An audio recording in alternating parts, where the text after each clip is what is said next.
world, it's Keely and I'm back for another video. This is going to be my April TBR video.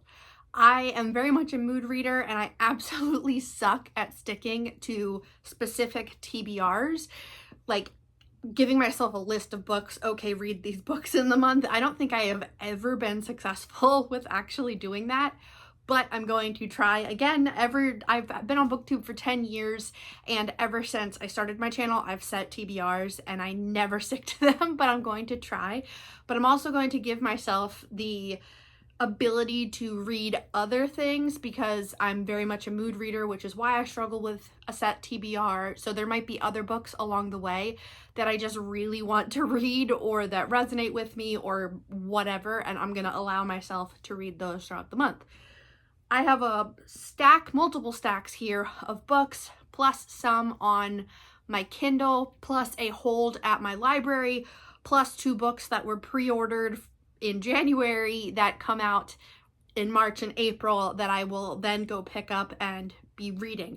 I don't plan on necessarily finishing all of these books in April because it's a lot of books and I'm reading a stack already. I think on my story graph there's 9 books that it says that I'm currently reading. Some of them I've put on hold because they were European history books, but other ones are ones that I'm just making my way through as I have time or as I'm in the mood to read them.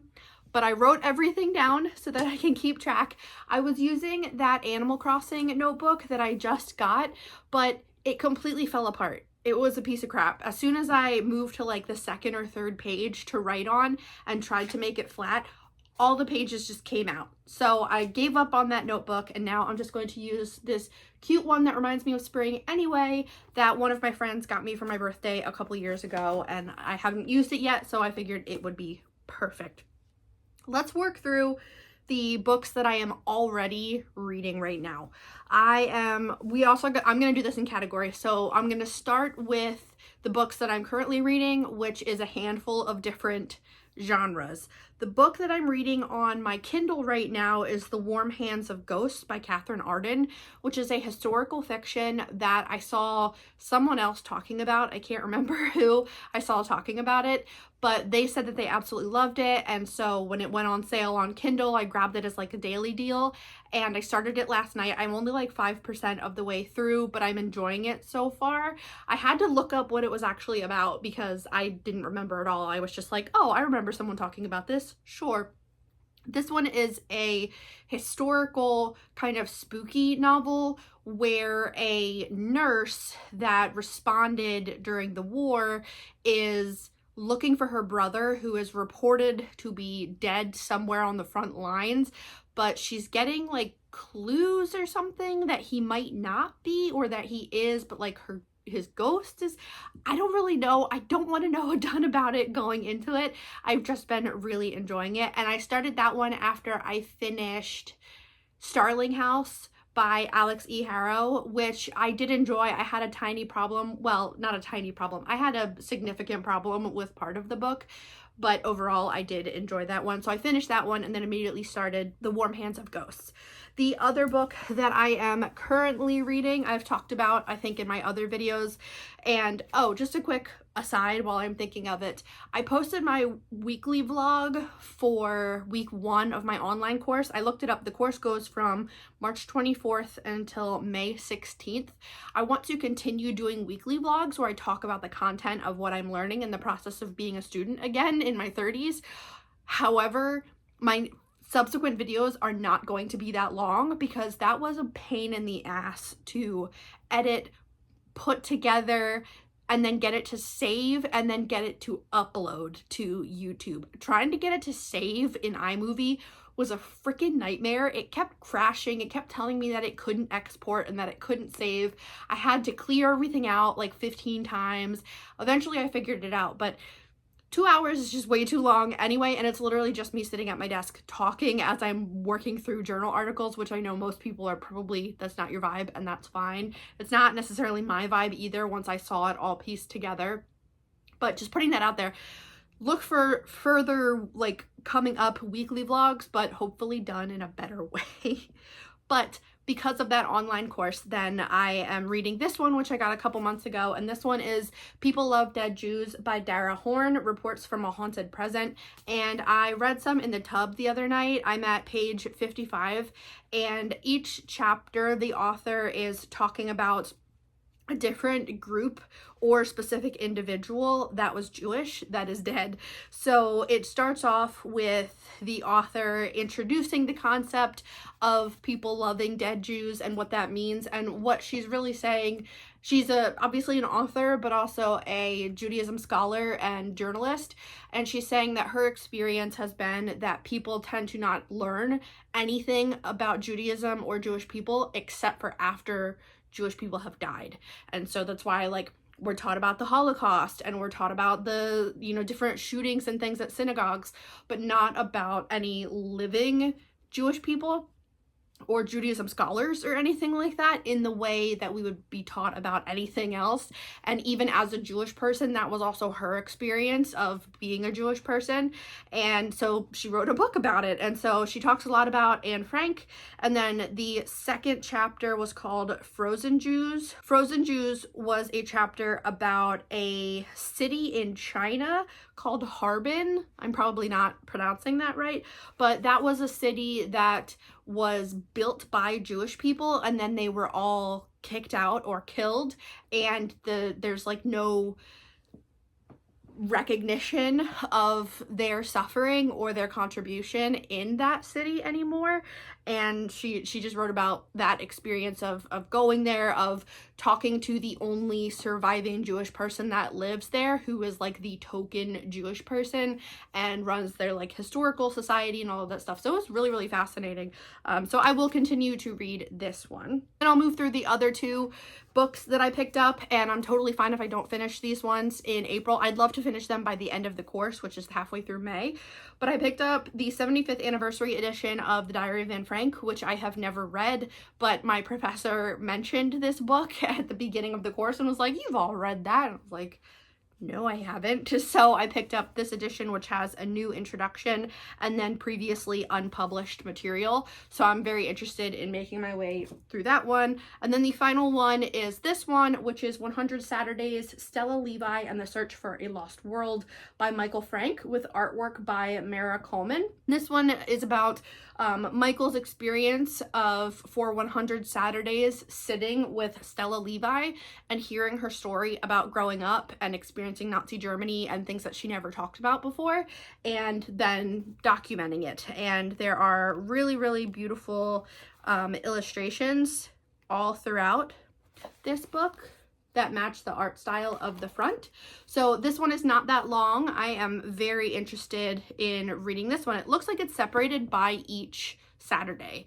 So I think that'll be a pretty cool experience of reading this one. If I didn't say, and you haven't watched any of my other videos, which is totally fine, hi, welcome, thank you for being here. I am taking an online course right now through the community college about rescue and resistance movements in modern genocides, and we're starting with learning about rescuers during the Holocaust. So that's why I have a bunch of books that have to do with the Holocaust in Judaism.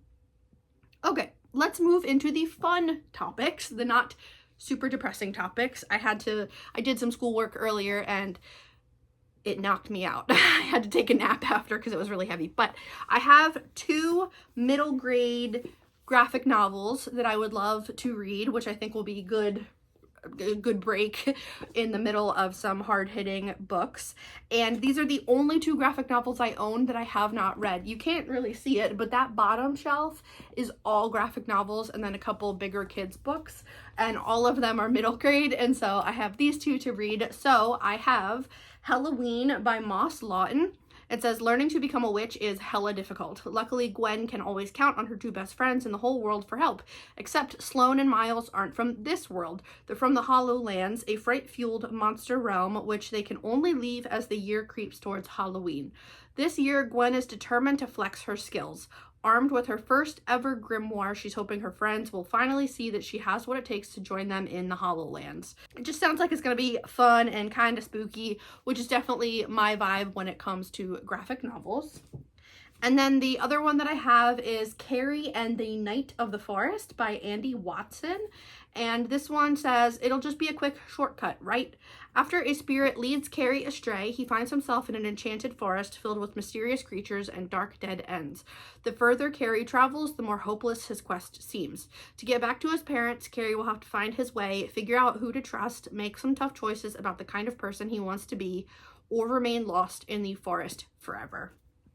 And this one is a completely different art style than Halloween, but I am also very excited for this one. Okay, then there are 2 books that I said I pre-ordered, and one of them came out in March and one of them comes out in April, but they're at the same bookstore, which is not terribly convenient to get to, and parking also sucks over there. So when the one comes out in April, in a couple weeks, I will go pick up both. One of them that came out in March is Everything is Tuberculosis by John Green. So this is the new John Green book. You've probably been seeing it around. It's his history book about tuberculosis and disease. And then the second book is the complete opposite, and this is a Golden Girls cozy mystery called Murder by Cheesecake, and that one is by Rachel Ekstrom Courage, and me and my sister will be reading this series together over the years. We're gonna start, so I'm super excited about that one. My sister is a hardcore Golden Girls fan. I've seen clips and episodes over the years, but there are definitely plenty that I haven't seen. But when I saw this was coming out, I messaged my sister and was like, oh my god, do you want to read this together? And she said yes, so I'm very excited. Then I have a couple more piles of fiction books, as if this isn't enough books already, and I have them separated into categories. The one that I have that kind of stands alone, that doesn't fit with the other ones, is Pachinko by Minjin Lee. This is a chonker, but I'm very excited to finally read it.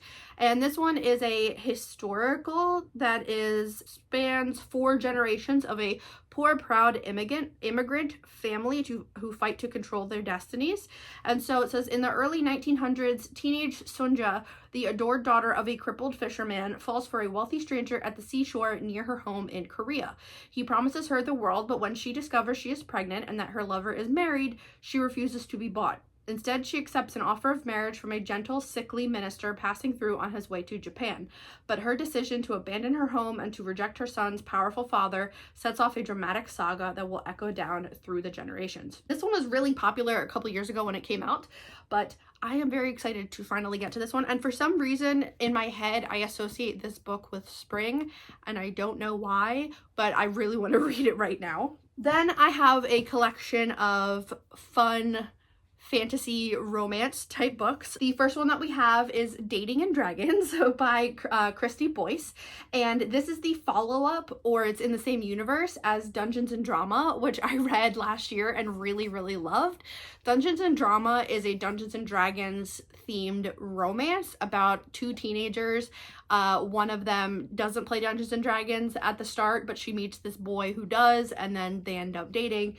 And then this one, I assume, is other characters that are similar.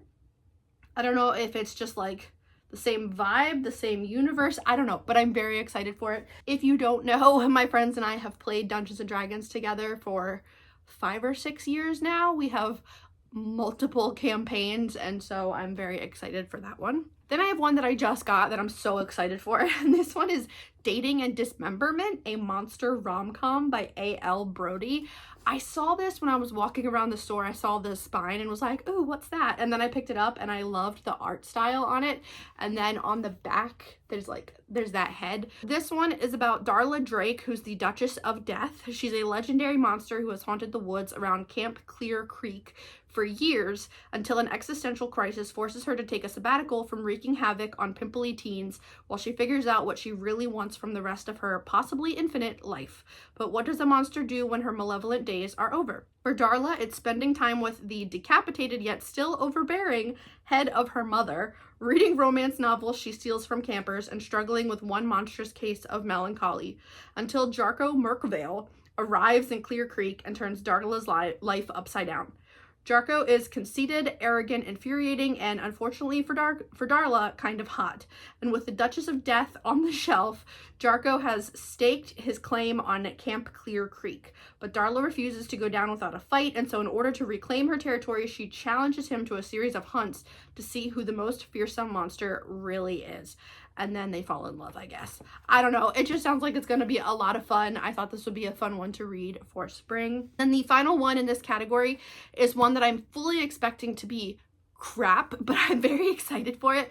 This one is Once Upon a Broken Heart by Stephanie Garber, and this one is more of like a winter book in my brain, but I haven't gotten to it yet, so I want to read it now.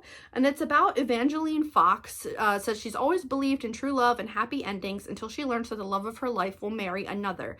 Desperate to stop the wedding, Evangeline strikes a deal with the charismatic, immortal Prince of Hearts, but she soon discovers that bargaining with the Prince of Hearts is a dangerous game. He has plans for Evangeline, plans that will either end in the greatest happily ever after or the most exquisite tragedy. And I know that there are follow-up books to this, and I just watched Emma talk about the follow-up books and how terrible they were, and she pointed out that in one of the books, I think it's the third book, the author uses the word fairy tale to describe things way too many times. Like within the first 100 or so pages, she said the word fairy tale 17 times, which is way too many. So I fully expect this to be like hot garbage, but I'm also hoping that it will just be a fun time. I'm also giving myself permission to DNF and get rid of any of these books. And then the final two is the science fiction and fantasy section. So I would love to read Starter Villain by John Scalzi. This is the newest Scalzi that I have on my shelves that I haven't read. The other one that he also put out within the last few years was the Kaiju Preservation Society, which I did read, and I really enjoyed that one. That one was set during COVID, and it's about a guy who needs a job, and so he accepts a job as a kind of like a gamekeeper and then finds out that he's actually protecting kaiju. It was just a lot of fun. I really enjoyed that one. So my husband got me the next one that John Scalzi put out, which is Starter Villain, and I saw Scalzi has another one coming out, so I want to read this. And this one says, inheriting your uncle's supervillain business is more complicated than you might think, particularly when you discover who's running the place. Charlie's life is going nowhere fast. A divorced substitute teacher living with his cat in a house his siblings want to sell. All he wants is to open a pub downtown, if only the bank will approve his loan. Then his long-lost uncle Jake dies and leaves his supervillain business, complete with island volcano lair, to Charlie. But becoming a supervillain isn't all giant laser death rays and lava pits. Jake had enemies, and now they're coming after Charlie. His uncle might have been a stand-up, old-fashioned kind of villain, but these are the real thing. Rich, soulless predators backed by multinational corporations and venture capital. It's up to Charlie to win the war his uncle started against a league of supervillains. But with unionized dolphins, hyper-intelligent talking spy cats, and a terrifying hench person at his side, going bad is starting to look pretty good. It just sounds like it's going to be a lot of fun, and that's kind of the vibe that I'm trying to go for, along with the books that I will be reading for my online class and like all of the journal articles and stuff. And then the final book that I have is a chonker. I really want to get lost in some chonkers over the next couple months. And so this one is Aurora by Kim Stanley Robinson. And this one, it says, it tells the incredible story of our first voyage beyond the solar system, brilliantly managed and beautifully told. It is the work of a writer at the height of his powers. And of course, there is no synopsis beyond just that general quote. But I've never read any Kim Stanley Robinson, and again, this is one that I bought because I was watching Emma's channel. There are like a handful of booktubers that I get really into binge watching all of their content, and then that dictates what I buy and what I read, and then I'll move on to the next booktuber, and Emma is one of them. That she very much inspires me to want to be in school and to read specific books, and this was one of the books that she had to read for one of her courses in her undergrad, and I remember it taking her kind of a little while to get through, but I am very excited for this one. That is everything that I have for my April TBR. If I could cross off half of these for April, I think that would be an incredible achievement. If nothing else, I would like to make serious progress in these books. The ones on the top shelf of my TBR card are the ones that I will also be focusing on over the next couple months, hopefully, and like rotating out. Ideally, I would be rotating books off of this unread cart onto my read shelves and then like constantly having a cycle going, but we will see how this goes. So let me know if you've read any of these books and what you thought of them. What are you hoping to read for April? And that's it. Thanks for watching.